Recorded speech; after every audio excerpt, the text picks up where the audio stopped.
আমার প্রায় আপনার ৭৮ দিনের ৫,০০০ মুরগি, ওজন প্রায় ১৫০০ প্লাস, আর ৭,৫০০ মুরগি ছিল ১৬ দিনের। সবগুলো মুরগি প্রত্যেকটা সেটে ছিল। এখন বন্যার পানি এত জোরে বৃদ্ধি পাইছে যে আমরা যে মুরগিগুলো কোনো দিকে নিব ওই সুযোগ নাই। অত্র পুরো এলাকাটা আপনার পানিতে ভরপুর হয়ে গেছে। ফেনীর ছাগলনাইয়া উপজেলার একতা পোল্ট্রির অধীনে ছিল ২৮টি খামার। সাম্প্রতিক আকস্মিক বন্যায় একটি মুরগিও বাঁচেনি এসব খামারের। ক্ষতি হয়েছে প্রায় ৫ কোটি টাকার। মুরগিগুলো আসলে বিভিন্ন বয়স ছিল। ১৪-১৫০০ গ্রামের সোনালী মুরগি ছিল, ডিমের লেয়ার মুরগি ছিল, এবং কম বেশি বয়সে অনেকগুলো মুরগি, প্রায় ২ লাখের উপরে মুরগি আমাদের ছিল। এর মধ্যে আসলে আমাদের কম বেশি ৪-৫ কোটি টাকার মতো আমরা ক্ষতিগ্রস্ত হয়ে গেছি। চোখের সামনে এই প্রত্যেকটা সেটের মুরগিগুলা আপনার দরপর করে মারা গেছে। আমরা একতা পোল্ট্রি, ছাগলনাইয়া একতা পোল্ট্রির আন্ডারে মুরগি পালন করি। এখন আমাদের মতো এরকম শত শত খামারই আপনার এই ক্ষতিগ্রস্ত হয়েছে, কেউ মুরগি বাঁচাইতে পারে নাই। বন্যার পানিতে নষ্ট হয়েছে ৪০০ বস্তা পোল্ট্রি খাদ্য। এছাড়া নষ্ট হয়েছে ২৫,০০০ ডিম, পানির মোটর, ইলেকট্রিক সরঞ্জাম, ইনকিউবেটর, হ্যাচারি সহ আনুষঙ্গিক সরঞ্জাম। এতে কর্মসংস্থান হারিয়েছে শতাধিক শ্রমিক। এই ৮,০০০ মুরগি ছিল, একটাও বাঁচে না, সবগুলো মারা গেছে। আবার কোনো দিকে চেঞ্জ করার সুযোগ ছিল না। রাস্তাঘাট ডুবে যাওয়ার কারণে কোনো ট্রান্সপোর্ট পাওয়া যায় নাই, কোনো দিকে সরানো সম্ভব ছিল না। শুধু ছাগলনাইয়া উপজেলা নয়, পুরো ফেনী জেলার পোল্ট্রি খামার ক্ষতিগ্রস্ত হয়েছে এ বন্যায়। সরকারি হিসেবে এই সংখ্যা ২৫,০০০-এর বেশি। আয়ের পথ বন্ধ হয়ে যাওয়ায় এখন দিশেহারা এসব খামারের মালিক। মুরগিগুলা চোখের সামনে মারা যাইতেছে, কিন্তু আমরা দেখতেছি, কিছু করতে পারতেছি না।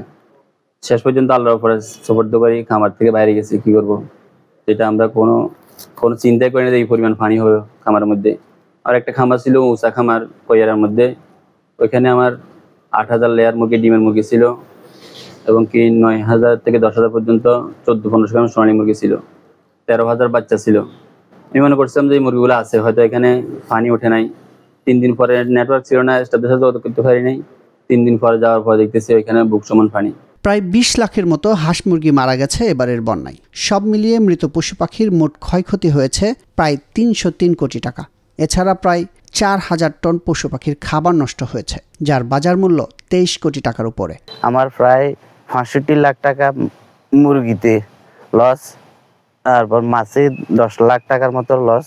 মাছের নতুন করে রেনু ফেলাইছি, কলবি মাছ ফেলাইছি, এগুলো সব খাদ্য দোকানে। এখন আমার প্রায় ৬৫ লাখ টাকার মতো খাদ্য ডিলার আমার কাছে পাওয়া না। বন্যা চলে গেল, সেই বন্যায় আমাদেরকে পুরো নিঃস্ব করে দিয়ে গেছে। আমাদের মানে মাছের পোল্ট্রি সবকিছু ধ্বংস হয়ে গেছে। এখন আমার খামারি ভাই যারা আছে, তারা যে খামারগুলো একটু পরিষ্কার করবে, আবার নতুন করে কিছু করার চিন্তা করবে, ওই অ্যাবিলিটিও কারো কাছে নেই। আগে তো অনেক সময় খামারি যখন একটু লস হয়ে যেত, আমরা ডিলাররা সহযোগিতা করতাম। এবং আমাদের ডিলারদের কাছে কোনো অবস্থা নেই যে আমাদের একটু সহযোগিতা করবো। এখন পরিস্থিতি আসলে আমরা যে আবার যে মুরগি পালন করব ওই ধরনের সামর্থ্য কোনো খামারির নাই। এখন সরকার যদি আমাদের দিকে, খামারিদের দিকে যদি সুদৃষ্টিতে, তাহলে হয়তো আমরা নতুন করে ঘুরে দাঁড়ানোর চেষ্টা করতে পারবো।